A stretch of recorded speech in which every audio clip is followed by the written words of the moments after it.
नमस्कार बच्चों, YouTube channel शिक्षालय में आपका बेहद स्वागत है। मेरा नाम है रेणु यादव। बच्चों, इस YouTube चैनल के माध्यम से हम क्लास 9 से लेकर 12 तक के सारे केमिस्ट्री के चैप्टर्स कवर कर रहे थे और अब बच्चों की डिमांड पे फिजिक्स, केमिस्ट्री और बायोलॉजी भी हम यहाँ पर डिस्कस करेंगे।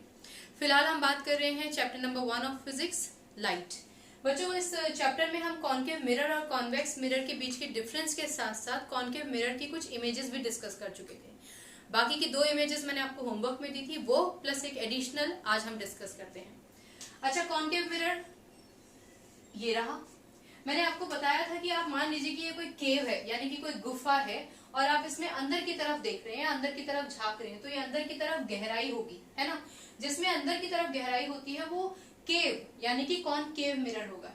ये आपको सिर्फ इसलिए बताया गया ताकि आप लोग कॉनकेव और कॉन्वेक्स में कंफ्यूज ना हो जाए। ये लाइंस ये दिखाती हैं कि इसके पीछे वाला जो पोर्शन है वो पॉलिश्ड है। ओके, अब हम यहाँ पे एक लाइन जो खींचते हैं, इसमें कोई एरो नहीं बनाएंगे। ये लाइन प्रिंसिपल एक्सिस है, आप लोगों को याद होगा। ये हो गया हमारा प्रिंसिपल एक्सिस। ऑलराइट बच्चों, ये जो पॉइंट है ये कहलाया जाएगा आपका पोल। अगर आप ये मान के चले कि ये किसी स्फीयर से हमने निकाला था इस पर्टिकुलर पोर्शन को मिरर के, तो यहाँ पे कहीं पर अगर ये गोलाकार होता तो ये है हमारा सेंटर, जिसको हम बोलते हैं सेंटर ऑफ कर्वेचर।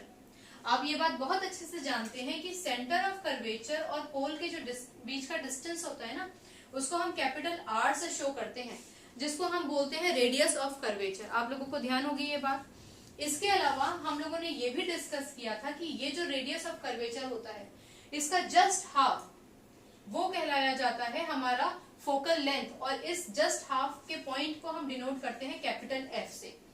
तो कैपिटल एफ से लेके पोल तक का जो डिस्टेंस हो गया वो हमारा कहलाया जाएगा फोकल लेंथ। इतना आपको क्लियर हो गया? ये हम पहले भी डिस्कस कर चुके थे, एक छोटा सा रिवीजन मैंने यहाँ पे आपका कर दिया है। फिलहाल हमें ये याद रखना है कि ये हमारा फोकस, ये हमारा पोल, सेंटर ऑफ कर्वेचर। ऑलराइट, अब मान लीजिए कि कोई भी ऑब्जेक्ट इंफिनिटी से आता है।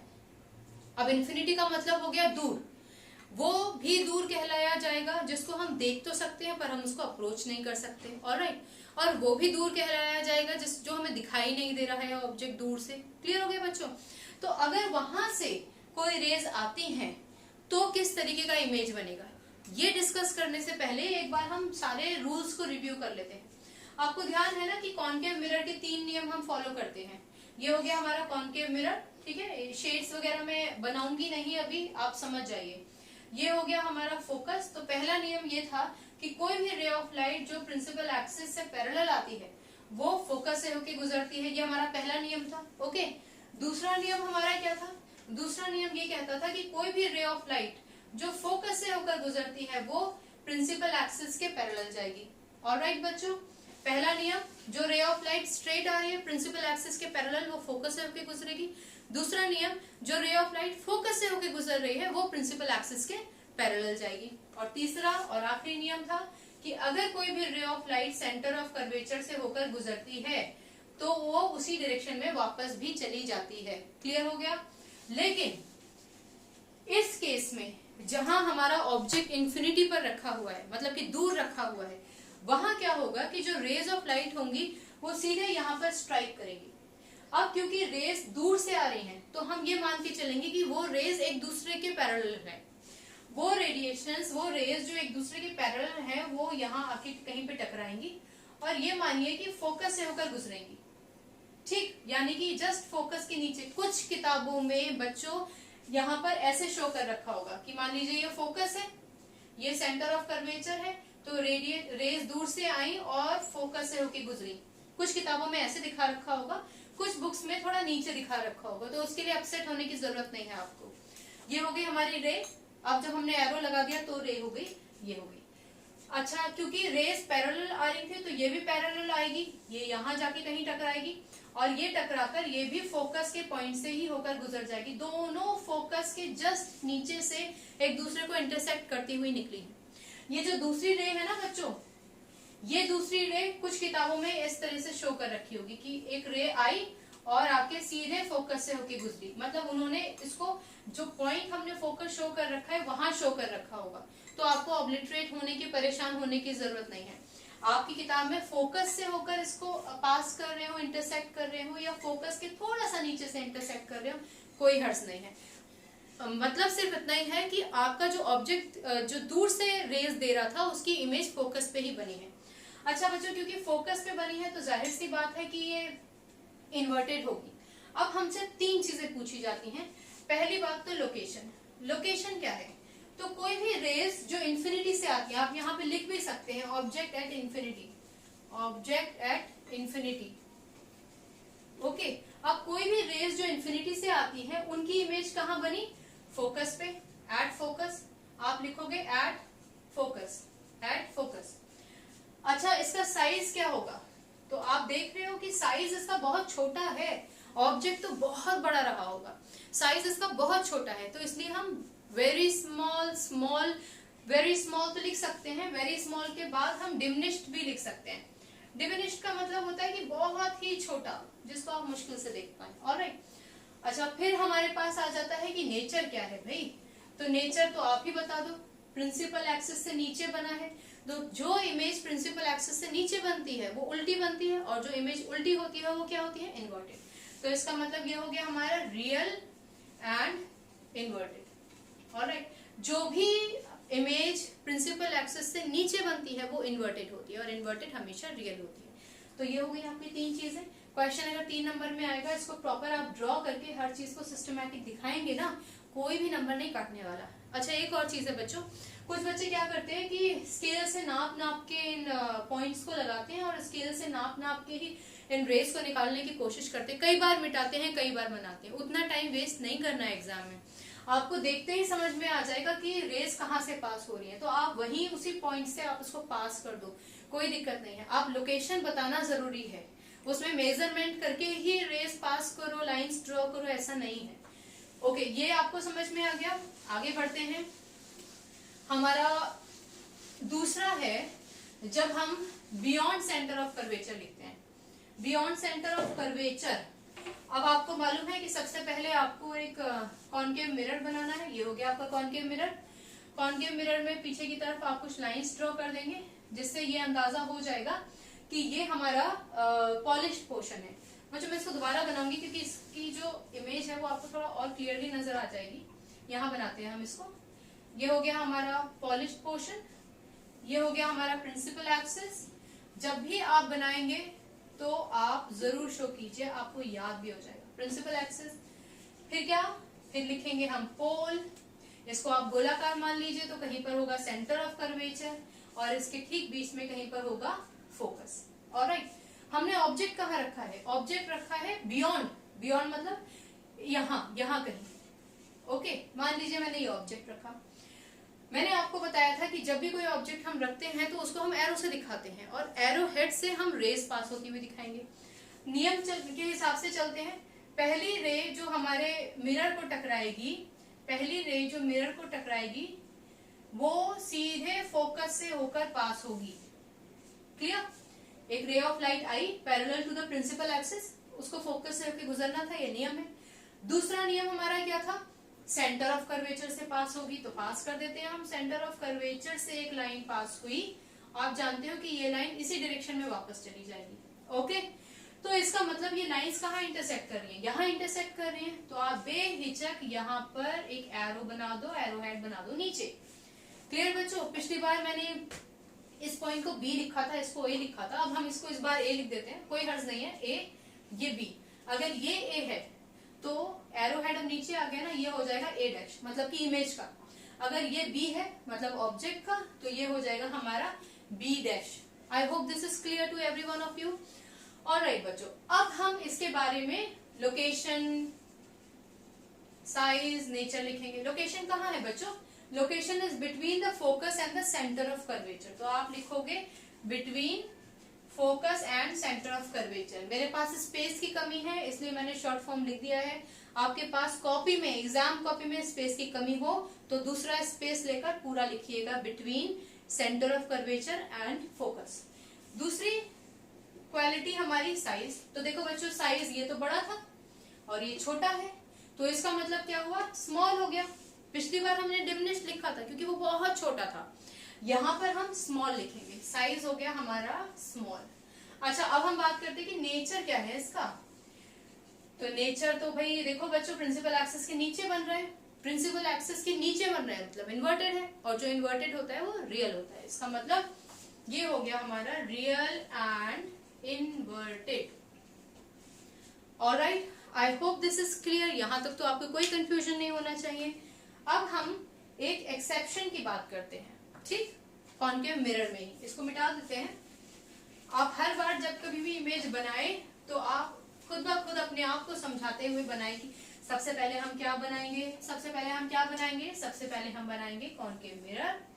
उसके बाद हम इसको भी मैं छोटा बनाऊंगी ताकि पीछे की पोर्शन को हम यूटिलाइज कर सके, कॉनकेव मिरर। कॉनकेव मिरर के बाद ये हम शेड कर देंगे, इससे ये पता चलता है कि ये पॉलिश पोर्शन है। उसके बाद हम बनाएंगे प्रिंसिपल एक्सिस और लिख भी देंगे प्रिंसिपल एक्सिस। ऑलराइट, इसको आप गोल मान लीजिए, तो यहाँ कहीं सेंटर ऑफ कर्वेचर होगा और यहाँ कहीं पर होगा हमारा फोकस। और ये क्या हो गया, ये हो गया हमारा पोल। जरूरी नहीं है आप POLE पूरा लिखो, आप P भी लिख सकते हो, अंडरस्टूड है कि ये पोल है। इस बार हमने जो ऑब्जेक्ट रखा है वो पोल और फोकस के बीच में रखा है, यानी कि यहाँ कहीं हमने ऑब्जेक्ट रखा है। क्लियर? वही दो नियम फॉलो करेंगे, कुछ नहीं करना, नो रट्टाफिकेशन, नथिंग। एक रे ऑफ लाइट यहां से एक रे जाएगी। क्लियर? अब क्योंकि ये पैरेलल जा रही है तो जाहिर है कि इसको फोकस से होकर गुजरना है, ये फोकस से होकर गुजरेगी। बच्चों लाइन टेढ़ी मेढ़ी होगी, उसको लेके आपको फिक्र करने की जरूरत नहीं है, कॉन्सेप्ट समझिए। दूसरी रे ऑफ लाइट, इसको मैं मिटा देती हूँ फिलहाल के लिए। दूसरी रे ऑफ लाइट तो सेंटर ऑफ कर्वेचर से होकर जानी थी, तो सेंटर ऑफ कर्वेचर से होकर एक लाइन यहाँ से गुजार देते हैं एरो हेड के ऊपर से।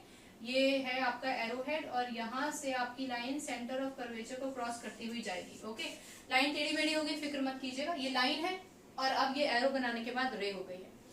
अब आप देखिए इस फिगर को, यहाँ पर अगर मैं इस लाइन को भी एक्सटेंड कर दूं तो ये दोनों की दोनों लाइन जो है ना वो फैलती जा रही है, एक्सपेंड होती चली जा रही है। क्लियर? कहीं पे मिलने की कोई संभावना नहीं है इन रेज की। इसका मतलब यहाँ तो इमेज नहीं बनेगी। तो क्या करेंगे, क्योंकि ये लाइन पीछे से आ रही है, इसको मैं थोड़ा सा सीधा करने की कोशिश करती हूँ बच्चों, ये रहा, और इसको भी थोड़ा सा सीधा करने की कोशिश कर देते हैं। कायदे में ये लाइन यहाँ आएगी। तो जब आप इसको पीछे की तरफ एक्सटेंड करोगे ना तो आप देखोगे कि कहीं पीछे जाके ये दोनों की दोनों जो रेज होंगी ना वो मिल जाएंगी, दोनों की रेज पीछे की तरफ कहीं जाके मिल जाएंगी। ओके, यहाँ पर आप एक इस तरीके से एरो हेड बना लीजिए, जहां पे इंटरसेक्ट होगी वहीं एरो हेड बनाना है, तो इसमें सोचने की बात ही नहीं है। अब क्या होगा, इसको आप लिख दीजिए ए, इसको आप लिख दीजिए बी, इसको आप लिख दीजिए ए डैश, इसको आप लिख दीजिए बी डैश। केवल इस कंडीशन में जहां आप फोकस के विद इन ऑब्जेक्ट रख देते हो, मतलब प्रिंसिपल एक्सिस सॉरी पोल और फोकस के बीच में अगर आप ऑब्जेक्ट रख देते हो तो वर्चुअल और इरेक्ट इमेज आएगी बच्चों। अब वही तीन चीजें, लोकेशन, तो भाई देखो ऐसा है, ये तो सामने थे, हम तो सामने थे ना यहाँ पे, और ये क्या हो गया बिहाइंड, पीछे। तो इसका मतलब इमेज कहाँ बनी, behind the mirror, behind the mirror. Okay, पहली बात तो ये होगी। अब आप बात करेंगे साइज की कि भाई साइज कैसा है इसका, तो ये तो छोटा सा था ऑब्जेक्ट, लेकिन इमेज तो अच्छी खासी बड़ी बनी है। इसका मतलब आप लिख दोगे मैग्नीफाइड, मैग्नीफाइड या फिर लार्ज। ठीक है, एंड लार्ज हम तब लिखते हैं जब बहुत बड़ी इमेज बनती है, आप लार्ज भी लिखोगे तो भी कोई दिक्कत नहीं। और सबसे इंपॉर्टेंट है अब आपका नेचर। ऑलराइट, अब नेचर क्या है, आपको दिख रहा है जैसा वैसा लिख दो, सीधा है ना, इरेक्ट है ना, इरेक्ट हमेशा वर्चुअल होता है, तो आप लिख दोगे वर्चुअल एंड इरेक्ट। जैसे आप शीशे के सामने खड़े होते हो ना, आईने के सामने, मिरर, तो आपकी इमेज क्या बनती है, वर्चुअल और इरेक्ट। तो इस कंडीशन में, केवल इस कंडीशन में, कॉनकेव मिरर के इस केस में जहां हम ऑब्जेक्ट फोकस और पोल के बीच में रखते हैं, वहां जो इमेज होती है वो वर्चुअल और इरेक्ट बनती है। जो शेविंग मिरर्स होते हैं ना बच्चों, वो शेविंग मिरर्स को आप अपने करीब लेकर आइएगा तो उसमें आपको अपनी जो इमेज होगी ना वो बिल्कुल इरेक्ट नजर आएगी। Is that clear? तो इसका मतलब अगर आप फोकस और पोल के बीच में आ जाओ, वहां तक अगर आपने आपको ले आते हैं, उतना करीब ले आते हैं आप कॉनकेव मिरर के, तो आपकी इमेज जो होगी वो रियल और इन्वर्टेड ना बन के वर्चुअल और इरेक्ट बनेगी।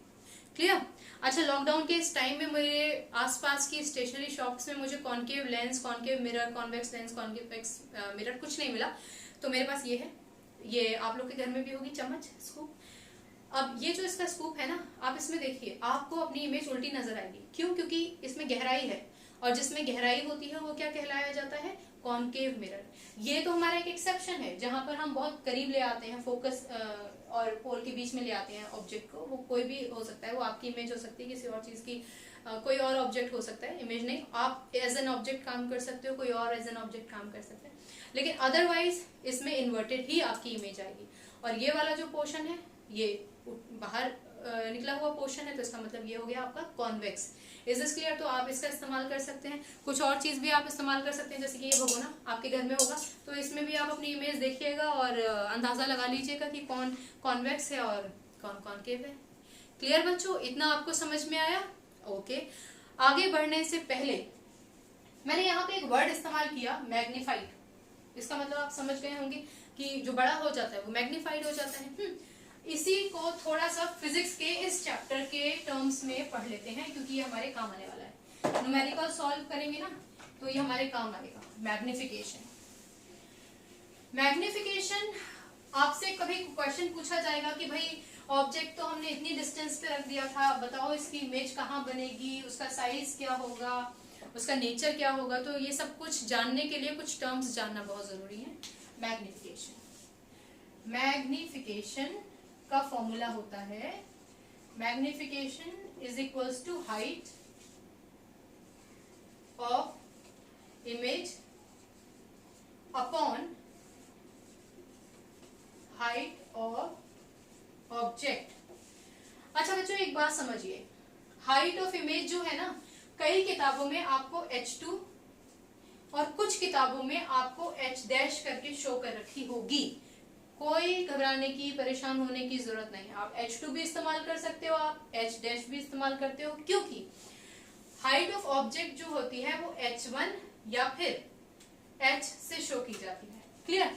तो इसका मतलब H2 या फिर H डैश मतलब हाइट ऑफ इमेज, और H1 और H मतलब हाइट ऑफ ऑब्जेक्ट। कोई भी चीज इन दोनों में से आपकी किताब में दी जा सकती है। जो रेफरेंस बुक्स आप इस्तेमाल कर रहे हो तो परेशान होने की जरूरत नहीं है। ओके, ये हो गया हमारा सिंपल सा मैग्निफिकेशन। ऑलराइट बच्चों, इसके अलावा एक और चीज समझ लीजिए, magnification, magnification is equals to minus V upon U। V का क्या मतलब होता है? V है डिस्टेंस ऑफ इमेज, और U क्या है? U है हमारा डिस्टेंस ऑफ ऑब्जेक्ट। अच्छा, हमने माइनस साइन क्यों लगाया है? हमने माइनस साइन इसलिए लगाया है क्योंकि अगर इमेज रियल और इन्वर्टेड बनती है तो इस माइनस साइन की जरूरत पड़ेगी, और ज्यादातर हम जब कॉनकेव की बात कर रहे हैं तो मोस्ट ऑफ द केस में प्रिंसिपल एक्सिस के नीचे ही बनी है, तो क्योंकि इमेज नीचे बन रही है इसलिए हम इसको माइनस लेंगे। जो दूसरा हम मिरर का केस पढ़ेंगे कॉन्वेक्स में, अगर वर्चुअल बनती है इमेज तो फिर वहां पर हम ये माइनस साइन नहीं लेंगे, हम पॉजिटिव साइन लेंगे। क्लियर हो गया बच्चों? तो कॉनकेव के केस में magnification minus V upon U होगी। ऑलराइट, अब ये V और U क्या है इसको थोड़ा सा डायग्राम में समझ लेते हैं, उसके बाद फिर आप न्यूमेरिकल करोगे तो आपको दिक्कत नहीं आएगी। इसको हटा देते हैं। अगर आपको कोई भी प्रॉब्लम होती है बच्चों, कमेंट बॉक्स में एकदम फ्रीली होके आप पूछिए। आपका छोटा सा क्वेश्चन बहुत इंपॉर्टेंट होता है और उसका आंसर आपको जरूर मिलेगा। क्लियर? कॉनकेव मिरर हमने लिया, इसको हमने शेड किया। मैं बार बार इसको इस तरीके से समझा रही हूँ ताकि आपको याद हो जाए। ये हो गया हमारा प्रिंसिपल एक्सिस, ये हो गया हमारा प्रिंसिपल एक्सिस। ऑलराइट, अब मान लीजिए कि मैंने यहां एक ऑब्जेक्ट रखा। ओके, ये ऑब्जेक्ट रख दिया। आप जानते हैं कि ये पोल है। ओके, तो पोल और इसके बीच का जो डिस्टेंस होगा बच्चों वो कहलाया जाएगा U। क्लियर हो गया? पोल और ऑब्जेक्ट के बीच का डिस्टेंस जो होगा वो हमारा कहलाया जाएगा U। ऑलराइट, अच्छा अभी हम लोगों ने 3 केसेस डिस्कस किए थे, उसमें एक बार हमने जो ऑब्जेक्ट है वो बियॉन्ड सेंटर ऑफ कर्वेचर रखा था। तो मान लीजिए ये सेंटर ऑफ कर्वेचर हो गया, ये फोकस हो गया, ये सेंटर ऑफ कर्वेचर हो गया, ये फोकस हो गया। एक रे स्ट्रेट आई और फोकस से होके गुजरी। ओके, दूसरी रे ऑफ लाइट को सेंटर ऑफ कर्वेचर से होके जाना था, वो वापस चली गई। यही पढ़ा था ना अभी हमने। तो यहाँ पर इमेज कहाँ बन रही है? इमेज यहाँ बन रही है ना, इस जगह पे बन रही है। तो ये जो डिस्टेंस होगा आपका यहाँ से लेके पोल तक का डिस्टेंस, ये कहलाया जाएगा आपका V। इसका मतलब distance of the image. Alright बच्चों, ये वाला जो डिस्टेंस है आपका, यहाँ ये जो ऑब्जेक्ट रखा है यहाँ से लेके पोल तक का जो ये है हमारा पोल, ये आएगा, ठीक है। यहाँ तक का जो डिस्टेंस होगा वो u कहलाया जाएगा, मतलब distance of the object from the pole. और जहां भी इमेज बनेगी, यहाँ बने, वहां बने, बिहाइंड द मिरर बने, कोई फर्क नहीं पड़ता, जहां भी इमेज बनेगी वहां का डिस्टेंस पोल से लेकर वहां तक का डिस्टेंस जो है वो v से डिनोट किया जाएगा, और उसका मतलब होगा distance of the image. Clear हो गई बात। अब न्यूमेरिकल्स करने के लिए एक बात जानना और जरूरी है, उसको भी सुन लीजिए, उसके बाद फिर हम चैप्टर में आगे बढ़ेंगे। देखो बच्चों, आप लोगों ने मैथमेटिक्स में साइन कन्वेंशंस पढ़े होंगे। ये हो गया, ये हो गया, ऑलराइट। ये मान लीजिए हमने ओ ले लिया, ऑलराइट। ये 0 है, ओ नहीं है, 0 है ये बेसिकली। अच्छा, इसको याद करने का तरीका याद रखिए। जब हम जिंदगी में ऊपर बढ़ते हैं तो हम पॉजिटिव होते जाते हैं, ओके। इसका मतलब हम ऊपर बढ़ेंगे तो हम पॉजिटिव होते जाएंगे। अब ये नहीं है कि ये ज्यादा पॉजिटिव हो गया, ये कम पॉजिटिव हो गया, नहीं, पॉजिटिव है, ऊपर मतलब पॉजिटिव। जिंदगी में जब हम जिस हाथ से लिख रहे हैं ना, ठीक है ना, इट इज लेफ्टीज को ये बात याद रखनी पड़ेगी। अगर हम राइट डायरेक्शन में जा रहे हैं तो इस बार हम राइट का मतलब यहाँ पर समझेंगे सही। तो अगर आप सही डायरेक्शन में जा रहे हो तो आप पॉजिटिव, इसका मतलब इस डायरेक्शन में हम जाएंगे तो हम होंगे पॉजिटिव। अच्छा, हम नीचे जाएंगे तो जाहिर सी बात है हम होंगे नेगेटिव, और अगर हम राइट के ऑपोजिट जाएंगे तो हम हो जाएंगे नेगेटिव। ये सिर्फ याद रखने का तरीका है, याद रखने का सिर्फ तरीका है। आप जिंदगी में ऊपर जाएंगे मतलब आप 0 से ऊपर जा रहे हैं तो पॉजिटिव, 0 से नीचे जा रहे हैं तो नेगेटिव। अगर आप अपने लाइफ में राइट डायरेक्शन में जा रहे हैं तो पॉजिटिव, और अगर आप राइट के ऑपोजिट डायरेक्शन में जा रहे हैं तो नेगेटिव। सिंपल सिंपल सी चीज है। इसके बेसिस पे हम चीजों को कैसे एनालाइज करेंगे और ऑब्जेक्ट्स या इमेज या उनके हाइट डिस्टेंस को कैसे नापेंगे, बस थोड़ा सा समझ लेते हैं। ये हो गया हमारा कॉनकेव मिरर, इसको शेड कर दिया, ये हो गया हमारा प्रिंसिपल एक्सिस। अच्छा बच्चों, इस बार मैं कोई इमेज नहीं बनाऊंगी, सिर्फ आपको समझा देती हूँ। ऑब्जेक्ट तो हमारा हमेशा प्रिंसिपल एक्सिस से ऊपर ही होता है ना। ये हमारा साइन कन्वेंशन, ये पॉजिटिव, ये पॉजिटिव, ये नेगेटिव, ये नेगेटिव। अब आप देखो, ऑब्जेक्ट तो हमारा हमेशा प्रिंसिपल एक्सिस से ऊपर ही होगा, और ये क्या कहलाई जाती है हमारी, ये कहलाई जाती है हाइट। कहीं कहीं पर आपको यहाँ पर h1 भी दिखाई देगा कुछ बुक्स में, क्लियर, क्योंकि ये ऑब्जेक्ट है ना बच्चों। तो इसका मतलब ये जो ऑब्जेक्ट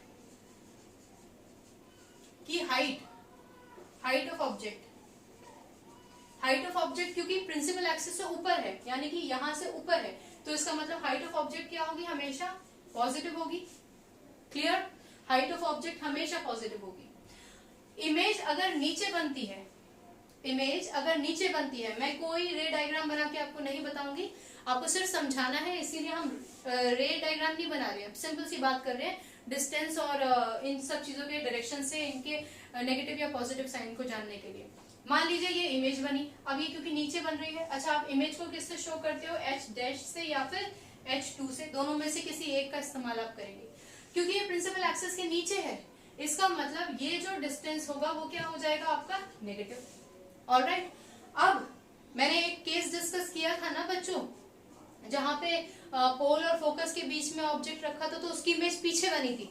तो अगर इमेज यहाँ बनती है, अगर इमेज यहाँ बनती है मिरर से बियॉन्ड जाके, पीछे जाके, बिहाइंड जाके, सॉरी, मिरर से बिहाइंड जाके, तो ये क्योंकि राइट डायरेक्शन में भी है और राइट डायरेक्शन में पॉजिटिव होता है, तो इसका मतलब इमेज जो है वो हो जाएगी पॉजिटिव। ओके बच्चों, h2 या फिर हमारा जो h' है उसको हम क्या बोलेंगे, पॉजिटिव। इतना क्लियर हो गया। ओके, एक और चीज समझ लीजिए, इसको मैं मिटा देती हूँ, मुझे लगता है कि आपको कंफ्यूज नहीं होना चाहिए। पोल से हम इस डायरेक्शन में जा रहे हैं, ये क्या है हमारा, ये हमारा ऑब्जेक्ट था ना, दिस इज द ऑब्जेक्ट। क्योंकि हम पोल से इस डायरेक्शन में जा रहे हैं, इसका मतलब the distance between the object and the pole is known as the distance of the object, जिसको हम u से डिनोट करते हैं। तो क्योंकि हम इस डायरेक्शन में जा रहे हैं, मतलब कि राइट के ऑपोजिट जा रहे हैं, तो इसका मतलब u क्या होगा हमारा, नेगेटिव। क्लियर हो गई ये बात। अगर इमेज इस डायरेक्शन में बनती है तो the distance of the pole and the image, between the pole and the image is denoted by v। अगर ये इमेज है बच्चों, तो इमेज और पोल के जो बीच का डिस्टेंस होता है वो हम v से शो करते हैं ना, और क्योंकि इस केस में इमेज इधर बनी है, मतलब कि पोल के ऑपोजिट डायरेक्शन में बनी है, पोल के इधर वाले डायरेक्शन में बनी है, इसलिए ये जो इमेज होगी वो भी माइनस में हो जाएगी। पर अगर इमेज पोल के राइट हैंड साइड में बनती है तो इमेज क्या हो जाएगी, पॉजिटिव हो जाएगी। इमेज तो पॉजिटिव हो ही जाएगी, लेकिन अगर मान लीजिए मैं पूछूं कि इमेज इधर बनी है, तो इसका मतलब आप पोल से लेके यहाँ तक का डिस्टेंस कवर करोगे ना, इमेज का डिस्टेंस चेकआउट करने के लिए, तो इमेज की हाइट तो पॉजिटिव हो ही जाएगी, इमेज में जो v है, डिस्टेंस जो है, वो भी पॉजिटिव हो जाएगा। These are the sign conventions। इन साइन कन्वेंशंस की हम लोगों को बहुत ज्यादा जरूरत पड़ेगी न्यूमेरिकल्स करने के लिए। बच्चों अगर आपको कोई भी डाउट है इसके अलावा किसी भी टॉपिक में, तो फील फ्री टू आस्क। आज का हमारा यहीं तक का सफर। अब हम कल से कुछ न्यूमेरिकल्स डिस्कस करेंगे और इसके अलावा कॉन्वेक्स मिरर के इमेजेस फॉर्मेशन कैसे होती हैं वो डिस्कस करेंगे। आप रखिए अपना ख्याल, मिलते हैं कल। God bless you, bye bye.